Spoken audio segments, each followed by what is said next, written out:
So what everyone would want to know is who looked better on the opening day of OTAs, Mitch Trubisky or Kenny Pickett? Who made the bigger impression? C, none of the above. Good morning to you. Good Wednesday morning. I'm Dejan Kovacevic of DK Pittsburgh Sports. This is Daily Shot of Steelers. It comes your way bright and early every weekday if you're into hockey and or baseball. I also offer daily shots of Penguins and Pirates where you found this. It was a fun day, as I'd predicted on yesterday's show over on the south side. Got there at around 9:30, which was the earliest the reporters were allowed to enter the facility, and heading out to the back fields and seeing, real live football again. That was pretty cool. Now, how real and how live? Not so much. Not so much. Watching the quarterbacks in particular, and as you can imagine, pretty much all eyes were on all four of the participants. The first thing that you're doing is looking for clues. Who's one, who's two, who's three. And boy, it didn't take long. I mean, it just didn't. As the players would later confirm themselves, there were basically two guys that were splitting the first team reps. And those, of course, were Trubisky and Mason Rudolph. Well, how about that? Surprised? A lot? A little? Come on, at least a little. Well, I don't know why anyone would be surprised that the player with the most NFL experience would enter an innocuous, non-competitive setting like the OTAs as the quarterback who would assume the position of respect. I think that's probably the best way to word it. I do know this. The head coach, if he's made up his mind about a starting quarterback, most certainly was not going to share it with me after the session, as you'll hear from this exchange. Nobody's going to win a job or lose a job out here in shorts in May. So pardon me if I don't give you what you're looking for. Awesome. Great. It's nice to be back in the head coach's good graces, right? You know what? That's just how he answers questions. I stopped taking that stuff personally forever ago.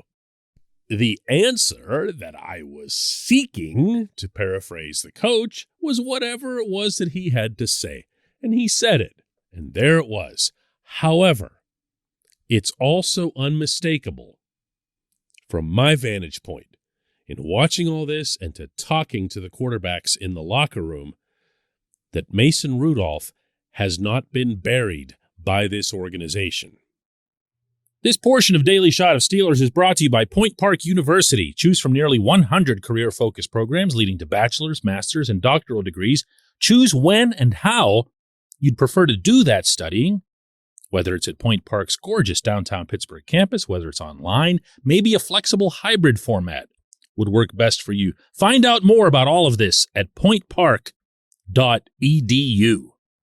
Now, those of you who've already made up your minds as to which quarterback you'd prefer, meaning preferring at the outset, running out of the tunnel at Paul Brown Stadium this fall, nothing that I say the rest of the way is going to make any dent in your stance.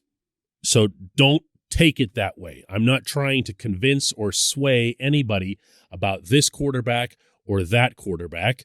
I'm on record as saying that I believe Trubisky will be the starter, and I believe there's lots of merit to it unless things change, meaning performance dictates, injury dictates.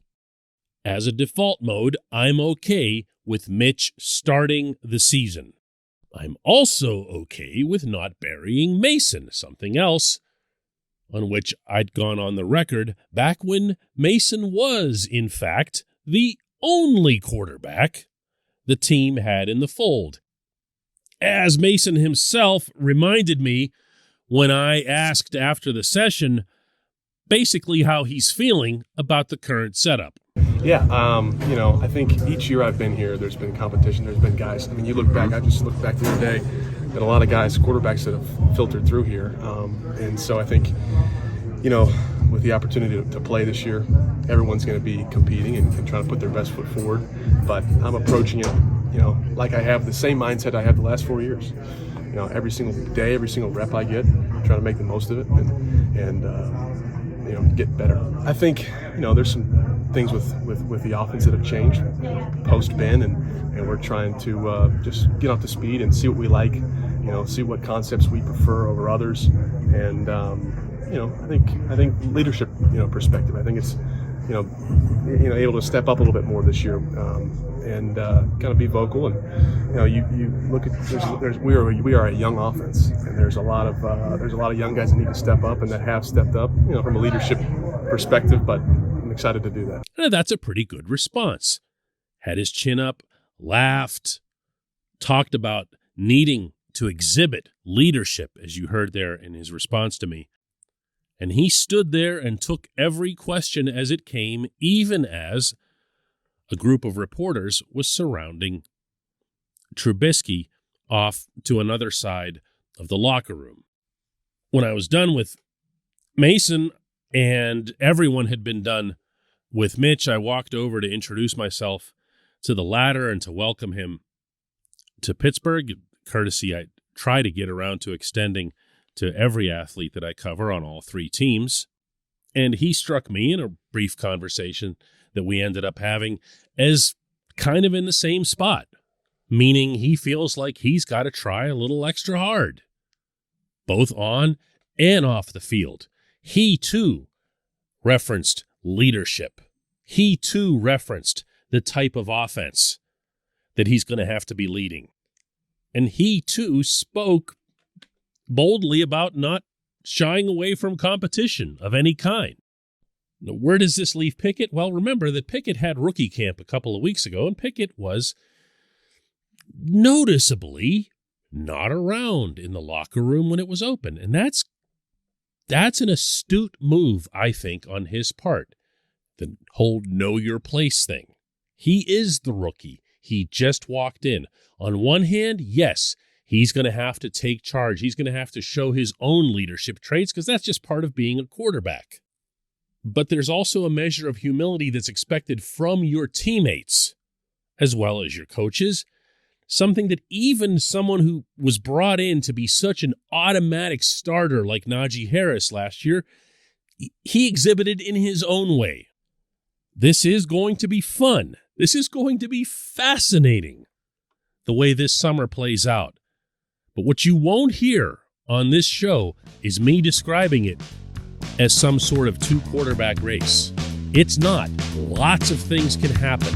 Lots of things. When we come back, just one question.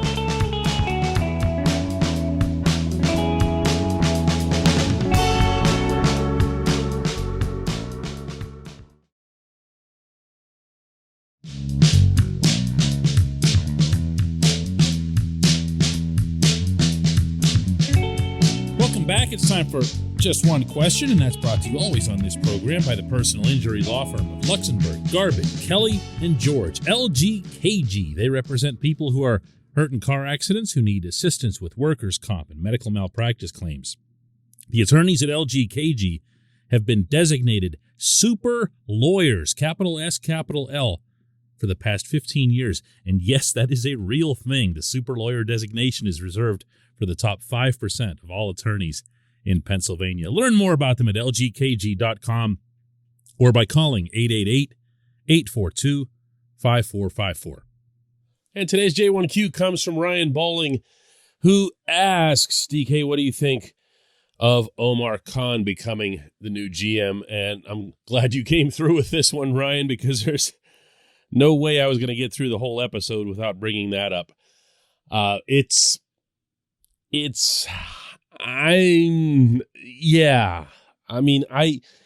really am leery for a lot of reasons of having a non-football scouting guy at the top of the chain. And that's where Omar's going to be now.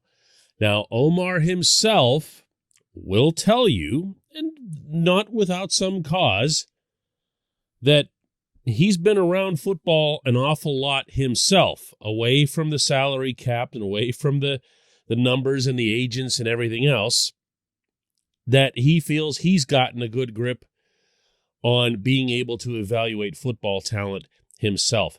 I respect that. I also know that can be dangerous territory to tread. Now, Andy Weidel, the former Eagles director of player development, is coming over as well. He's going to be the assistant GM. He's a Mount Lebanon native, so you have a little bit of a local/interior tie with both of these guys. And Weidel's background is entirely in scouting. And okay, that sounds good. You put Weidel in charge of the scouting department as it is. Weidel goes and puts his own mechanisms and philosophies into place, and he oversees them. But then at the end of the day, you see what I mean?